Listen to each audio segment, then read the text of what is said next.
Hi boys and girls. Today for reading and grammar, we're going to be talking about speech marks or quotation marks. Now some of you have been doing an excellent job using speech marks in your writing. And we're going to continue talking about speech marks so that everyone in year 3 can include them into their writing. Speech marks or quotation marks are used in stories when people are talking. So we're going to watch this short video on when to use quotation or speech marks.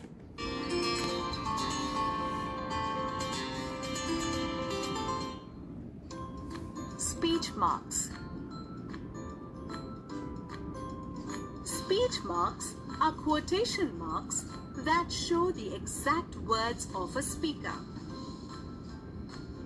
Keep the quote or the exact words inside the open quotation and the close quotation marks. For example, the doctor asked, "How do you feel today?" Remember to use a comma to separate the quote from the rest of the sentence. Also, begin the quote with a capital letter and put the end punctuation mark before the close quotation mark.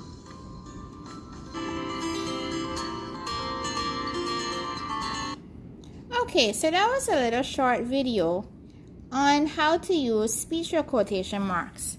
Now, I wrote a few sentences that we're going to talk about. "Can we go for a walk today?" asked Peter.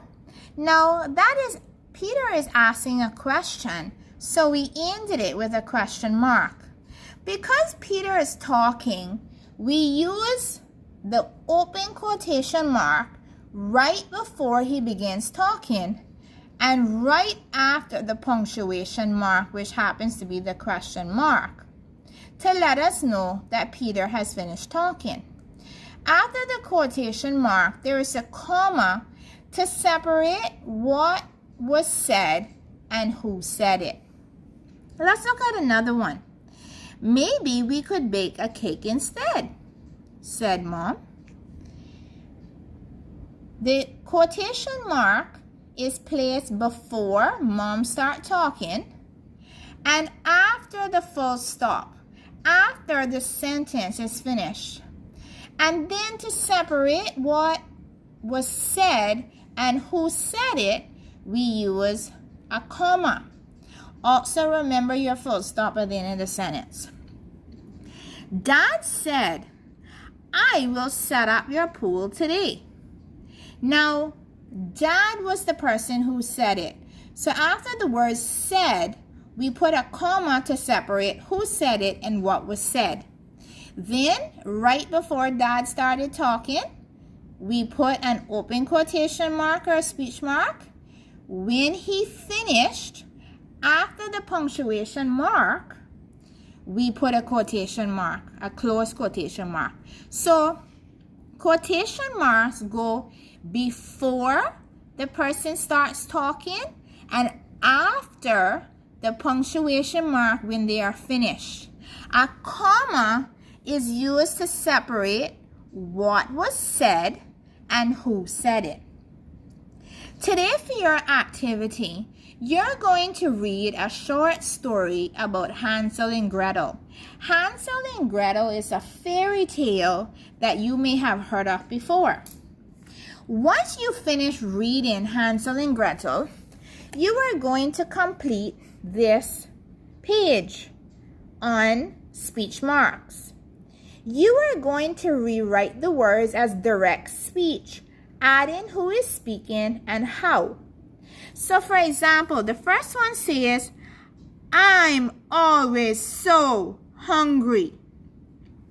But it never said who said it. So it is rewritten, "I'm always so hungry," moaned the stepmother. So the stepmother is the person who is talking. If you notice, there is an open quotation mark before she starts talking and after the exclamation mark. There is then a comma to separate what the stepmother said and who said it, which happens to be the stepmother. So you're going to read the sentences, and from the story, you're going to determine who said it, and you are going to rewrite the sentences using quotation or speech marks and commas, and also saying who said it. So please let me know if you have any questions about what to do. When you are done, you can upload your work to Teams.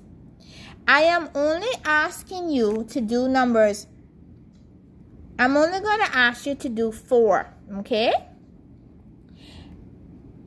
If you want to do more, you are more than welcome to, but I'm only asking you to do the first 4.